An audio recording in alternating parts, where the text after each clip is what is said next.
Hi, my friends. I miss you all so much. I wish I was there to just wrap my arms around you and give you a big hug. But right now, the most important thing is staying safe and staying healthy. So I know I told you guys once we came back from spring break, we would be reading a book together called Wonder. I still want to read this book with you, so I have decided to record myself reading a few pages, about 10 or so, and send you guys the videos. These videos are just for fun. You don't have to respond to me. You don't have to write the characters, the settings. I mean, you can, but you don't have to. This is just for fun. I love the meaning behind this book, to choose kind. And I think right now, choosing kind and being kind to everyone is just a great reminder to have. So, I'm going to start reading it right now. I'm going to start from the first page. I know we probably did a few pages in school, but I want to start fresh so everyone can remember the beginning of the book. Okay? So part 1 is called August. And the title of the first page is Ordinary. All right. I know I'm not an ordinary 10-year-old kid. I mean, sure, I do ordinary things. I eat ice cream, I ride my bike, I play ball, I have an Xbox. Stuff like that makes me ordinary, I guess. I feel ordinary inside. But I know ordinary kids don't make other ordinary kids run away screaming in playgrounds. I know ordinary kids don't get stared at wherever they go. If I found a magic lamp and I could have one wish, I would wish that I had a normal face, that no one ever noticed at all. I would wish that I could walk down the street without people seeing me and then doing that look away thing. Here's what I think. The only reason I'm not ordinary is that no one else sees me that way. But I'm kind of used to it. Kind of used to how I look by now. I know how to pretend I don't see the faces people make. We've all gotten pretty good at that sort of thing. Me, Mom, and Dad, Via. Actually, I take that back. Via's not so good at it. She can get really annoyed when people do something rude. Like, for instance, one time in the playground, some older kids made some noises. I don't even know what the noises were. But I didn't hear them myself. But Via heard, and she just started yelling at the kids. That's the way she is. I'm not that way. Via doesn't see me as ordinary. She says she does, but if I were ordinary, she wouldn't feel like she needs to protect me as much as she does. And Mom and Dad don't see me as ordinary either. They see me as extraordinary. I think the only person in the whole world who realizes how ordinary I am is me. My name is August, by the way. I won't describe what I look like, whatever you're thinking. It's probably worse.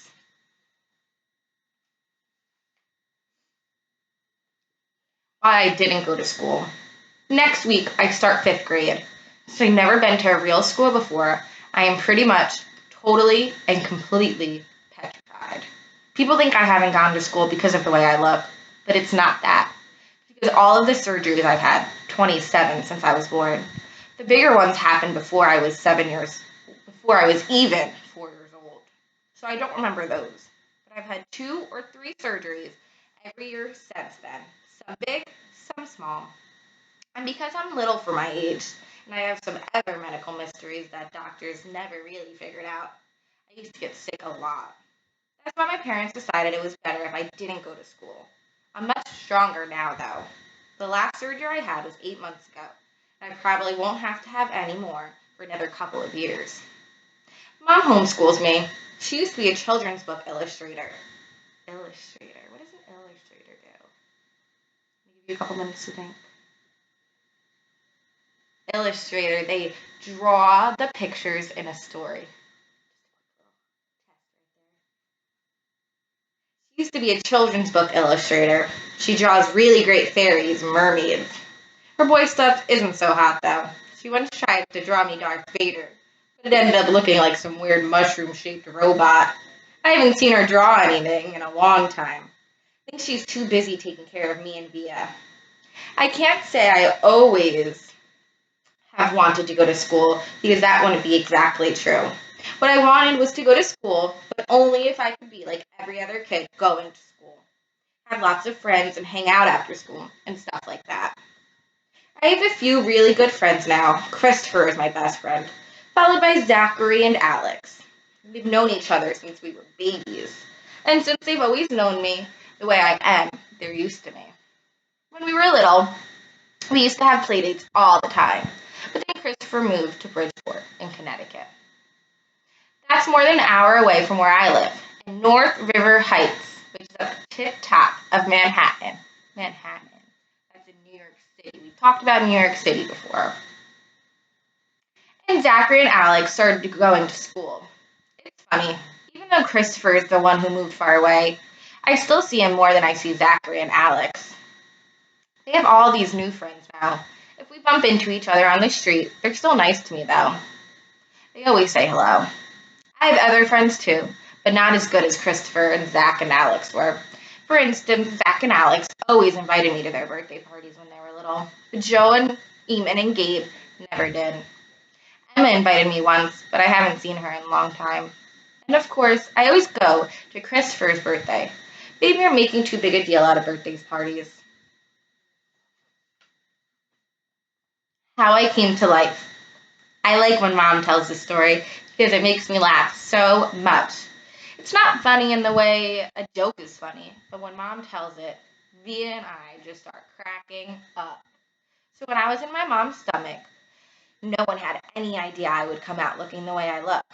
Mom had Via 4 years before, and that had been such a walk in the park, Mom's expression, that there was no reason to run any special tests. About 2 months before I was born, the doctors realized there was something wrong with my face. But they didn't think it was going to be bad. They told Mom and Dad I had a cleft palate and some other stuff going on. They called it small anomalies. Small anomalies means small problems.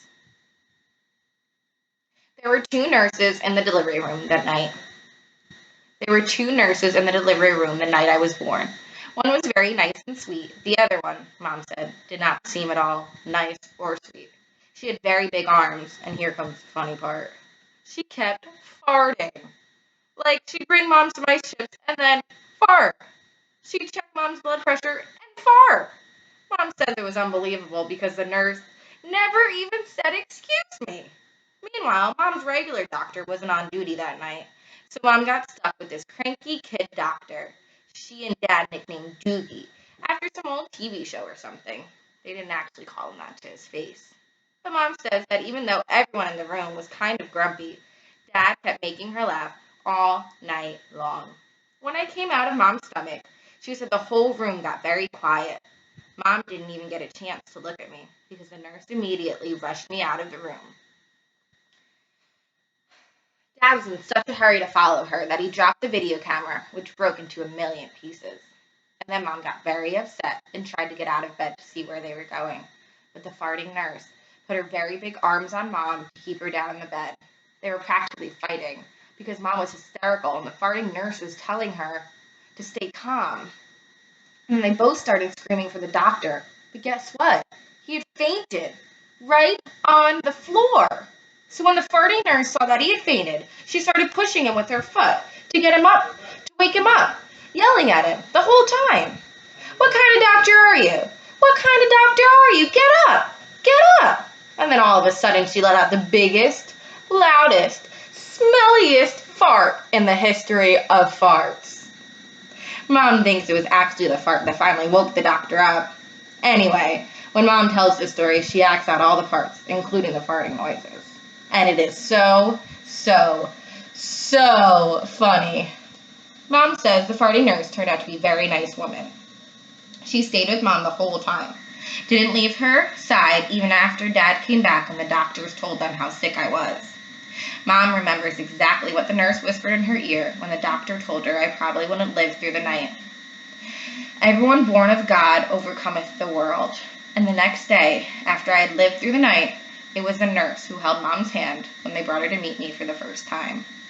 Mom says by then, they had told her all about me. She had been preparing herself for the seeing of me, but she says that when she looked down into my tiny, mushed-up face for the first time, all she could see was how pretty my eyes were. And Mom is beautiful, by the way, and Dad is handsome. Via is pretty, in case you were wondering. All right, my friends, I want to stop there. We can discuss what we just read when we come back next time.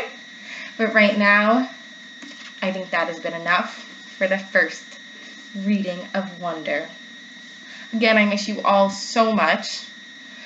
We are going to start some new things, but as we start these new things, I want you all to remember we are humans, we make mistakes, and no matter what mistake we make, we can fix it. We can fix it, and we are all in this together. Again, please stay safe, please stay healthy, and I love you all so much. Have a great night.